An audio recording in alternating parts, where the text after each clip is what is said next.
Today, we begin chapter 11. What did we speak about previously? Divine attributes. Divine attributes, emotive divine attributes, 7 of them. 6 that are connected to the weekdays, and the 7th, Malchus, it's connected to Shabbos. As we explained yesterday, it is the source of time. Because what is the definition of time? The clock is still here. It's not the movement of the hands or the movement from one space to another space, but it is a flow of divine energy that comes into the world and goes back to its source. What's the source of that? Well, it all starts with the will of God. That will of God is vested in the divine intelligence, and that divine intelligence, and when does otherness come into a sort of a reality, is in attributes, is in emotions. Emotions are because there's someone to have an emotion towards, an act of kindness. You love somebody or you fear someone, right? That's where emotions come in. However, an act of love that will be expressed in kindness in the emotional state of being is yet not revealed in a specific act of kindness, because it's before revelation. Where do we reveal it in fact to one another? Is in speech. That's the way it is in humans. In speech reveals the feeling that you have. An action, of course, and in the human dimension, in acting. So if you have a feeling, a love that's going to prompt you to do an act of kindness, that act of kindness could be verbally expressed in words like "I love you," could be verbally expressed in "you are magnificent and so important to me." It could be expressed in action through bringing flowers. It could be expressed in action through giving a hug. There's many ways that it can be expressed, that feeling.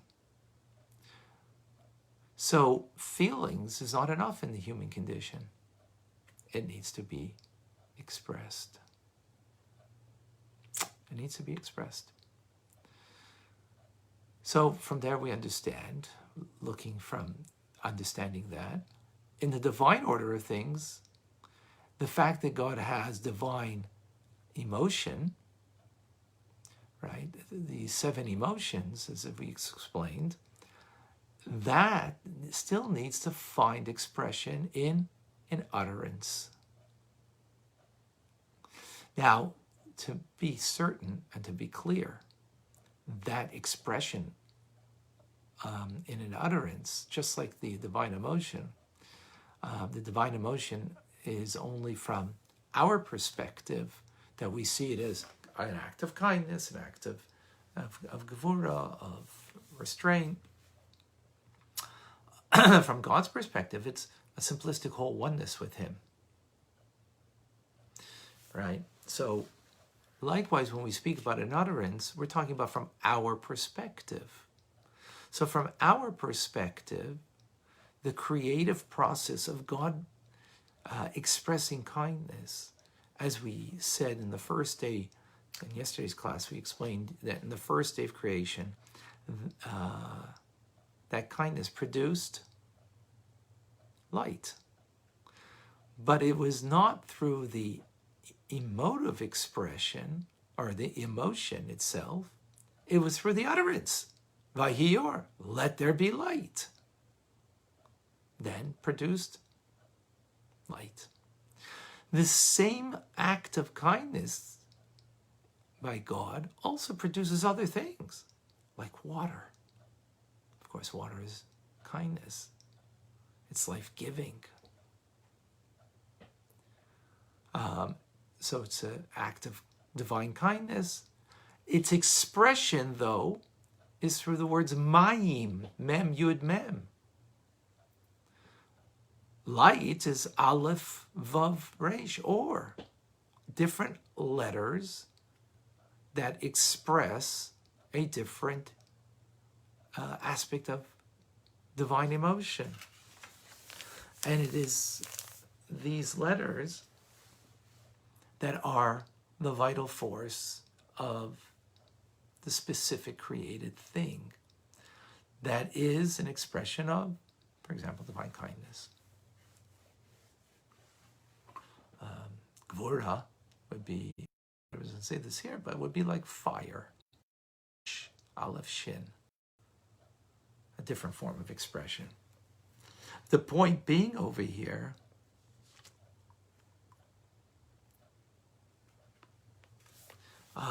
if God were to create only from the divine emotion of chesed, for example, of kindness, there would not be anything physical. There would not be anything distinctive. It wouldn't even be spiritual. It would be beyond spiritual. That is. It has to come into expression. Just like in the human condition. The feeling needs to come into an expression. Now, in the metaphor, to take it further, before it comes into speech, and by in the human condition it has to also come into action, but God's action is his speech is his action, because the word creates, right? Light. It's not like he had to, form it like taking a goblet and forming it, shaping it. God spoke it into being. But there's a step before speech, and that is thought. Thought also has letters. It's not verbalized, but letters are there, and those letters are, of course, the letters that ultimately we speak. So the Alter Rebbe says that that's a metaphor for us to understand that we have higher spiritual worlds and lower physical world. The higher spiritual world is an expression of divine will, intelligence, and divine emotion, and it expresses itself in letters of thought. And just as thought is hidden, right? We don't see the thoughts of a person unless you're a prophet, a righteous person. So likewise, these worlds are hidden worlds. They're spiritual hidden worlds, hidden from us. Not hidden from God, but from us. This physical world is more limited. So just as from thoughts, like when you have the idea in your head, right, and you try to express it in words, the words are harder, more limiting. In your mind, you have it much clearer, in a sense. When you put it into verbalized words, you explain it this way. Like I'll explain it this way, then I'll explain it that way. Why am I have to explain it in different ways? Because in my head, the light shines. The letters of language there shine much more, are much more illuminated, and through speech they become contracted, and therefore when I express it this way, not enough. I have to express it that way, and so on.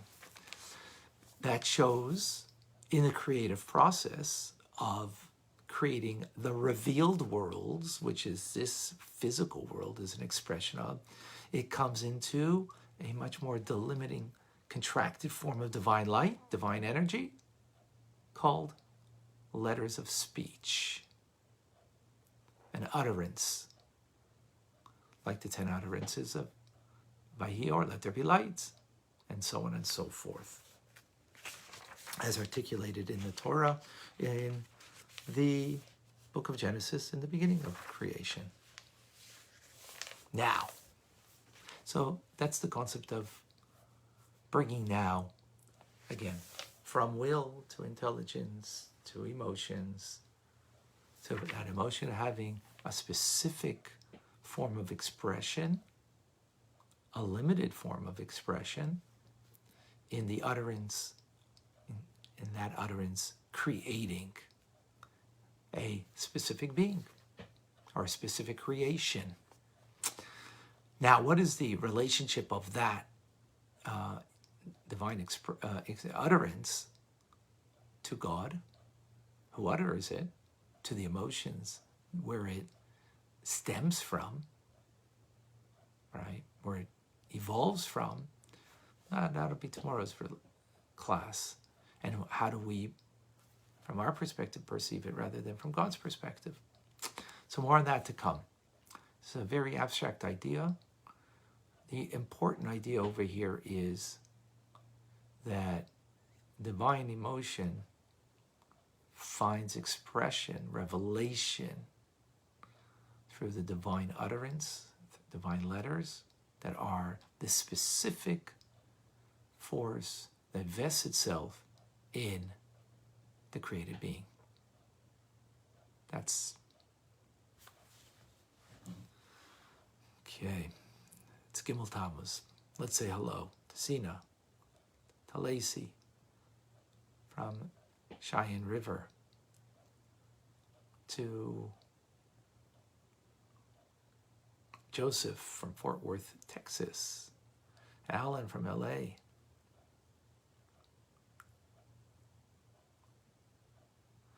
okay, Shoshana Bina, thank you. It's very nice. She's writing into the Rebbe and wants to include other people in blessings and include me. That's really nice.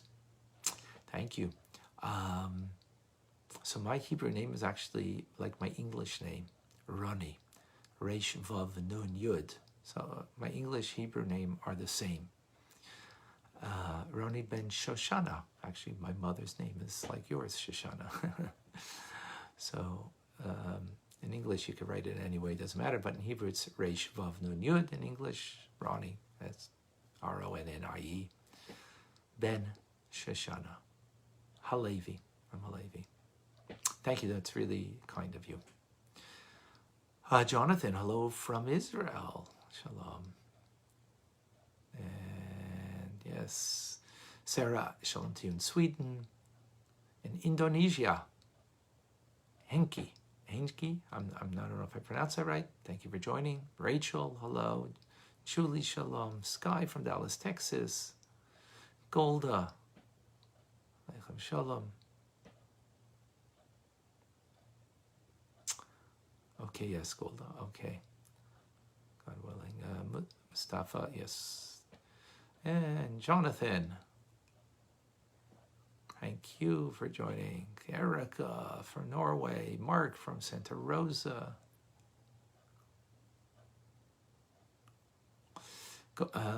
John is asking, does God have attributes, or are his actions that which we call attributes? Well, attributes are divine sphere, the divine spheres, three intellectual, Chabad, wisdom, understanding, knowledge, and the seven emotions of kindness, restraint, strength, and so on and so forth. Those are the attributes. We see his act in this world through the attributes. And now, as we're explaining, they have to be expressed through an utterance.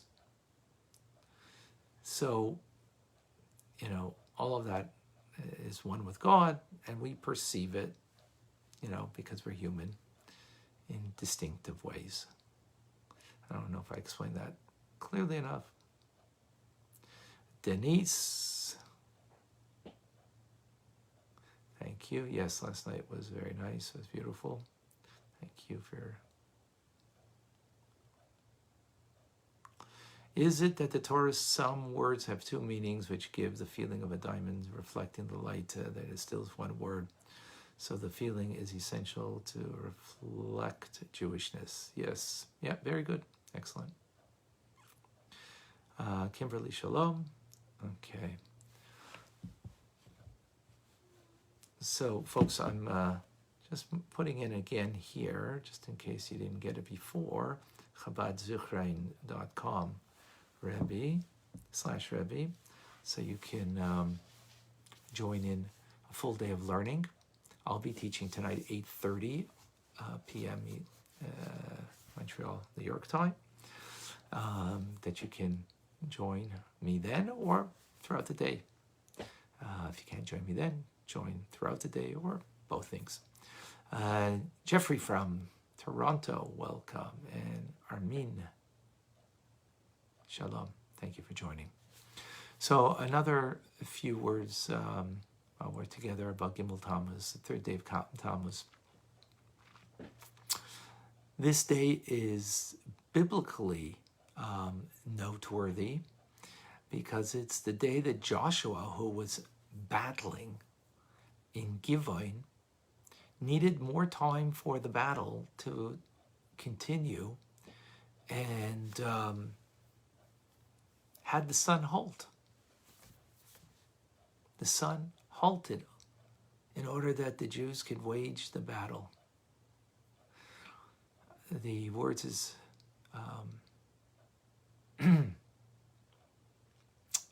Shemesh begivon dome.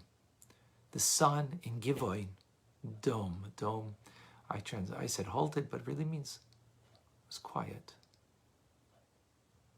Was not an obstacle. It remained daylight, extended daylight to engage in the battle. From this, we understand, or we learn an amazing idea. So Gimel Tammuz is about the sun not setting.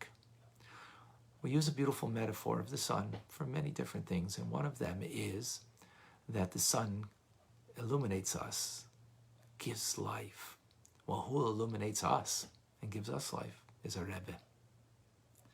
So the concept of a Rebbe is that the sun is shining, giving us warmth, giving us life. And then God forbid when the person, that tzaddik's life ends, the sun sets. But then again, of course, the sun rises with a new Rebbe, with a new. So what happened here? On the 3rd of Tammuz, the Rebbe passed away physically from this world. The sun set. No, it didn't. Shemesh begivon dome. The sun did not set on Gimel Tammuz. Our Rebbe, his light did not set. And with this, I mean, there's many other ideas behind this, but, there's no following 8th generation of Chabad Rebbes. There's only 7. As Moshe Rabbeinu was the 7th, the Rebbe is the 7th. As Moshe Rabbeinu brought redemption to the world, the Rebbe brings redemption, and it's his generation that Mashiach will come. So the sun has not set. The Rebbe is still our Rebbe, not a new one. I was very clear, but that's why it's a very painful thing that Gimel Tammuz happened, because we could not believe it would happen, because there's only going to be the 7th Rebbe who will bring the final redemption. It was very clear, without getting into all of the details, another time perhaps, but very clear. And yet, Gimel Tammuz did happen. Well, I guess we didn't realize how great the Rebbe is. I give a beautiful metaphor. A great teacher is someone that when the kids are really engaged at all times, and even a greater teacher is when the teacher leaves the classroom and the kids are still engaged in the studies. And the greatest of all teachers is the teacher hasn't come back for 26 years, and the students not only are engaged in the teachings of the teacher and are still into it, but there's more people that came to the classroom that didn't even see the teacher, and they're engaged in it. This you, all of you. You didn't see the Rebbe. I did. I was in the classroom. The Rebbe's classroom. He left the room. Not only am I still continuing, but even greater compliment or greater attributed to the Rebbe is that you came to the classroom and you're part of it, of the teachings in the Rebbe's classroom. That is amazing. So even though physically the Rebbe isn't with us, but the Rebbe is very much with us. The sun has not set. His light illuminates all of us. And we need to march forward with those marching orders of bringing the final redemption. The Rebbe gave it over to us, and it's up to us that we can bring Mashiach. Think about it. The truth is, it's still hard to, me, little old me, the righteous. Oh, well, do what the righteous say, and we'll follow. So, we'll have a little pinky involved. The Rebbe says, no, we don't have just a pinky. We're totally invested. We're totally responsible. Total. I say those words, but it's it's a lot.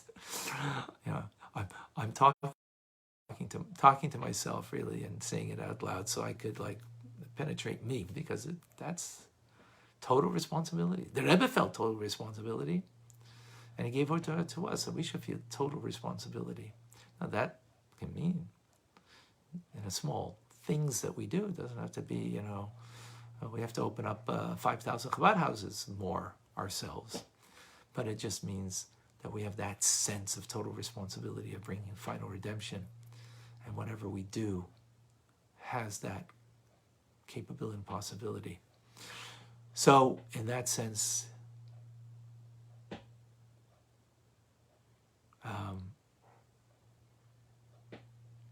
the light still shines on us. The presence of the Rebbe and his influence and his teachings, his love and devotion is stronger and greater. So let us use this day out as best as possible. Again, write the pond. Write that personal connection you need to have with the Rebbe. It's wonderful that through me you get teachings from the Alter Rebbe and the Rebbe, of course. But we need to express it, utter it for ourselves by writing ourselves. I hope that's clear. Any questions?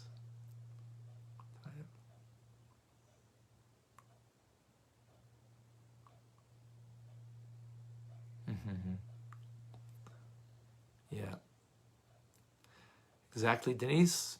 Shoshana, let's all do what we can to bring Mashiach. Let's use this day out, and let's move forward with the marching orders of the Rebbe. Then every mitzvah counts. Every human being is part of the plan to bring final redemption. Every Jew is a part of the Jewish people, no matter how distant they may be, and they're a key part, even though they may feel small and insignificant, like a toenail only, like a finger only.